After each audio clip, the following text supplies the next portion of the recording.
Hello friends, welcome back to the my new video guys and my YouTube channel guys. Today again we are going to talk about guys Technophone brightness setting, and today video title is guys auto brightness guys, how can be off in Techno mobile. Friends, your brightness increase and decrease. Friends, you have your phone brightness problem.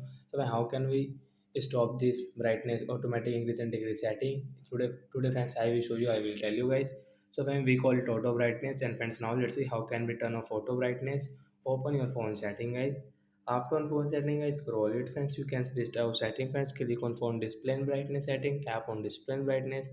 Hence you can see your brightness level, and friends you can see adaptive brightness. Hence you can see brightness increased and decreased automatic. So I will click on adaptive brightness. Now we will off from here means auto brightness will off, and guys now you can increase and decrease your brightness level guys. You can set according to yourself. You can use it. Brightness will not increase and decrease automatic guys. So that's it guys. Thanks for watching the video guys. I hope friends you understood how to turn off auto brightness in our Tecno mobile. Bye guys.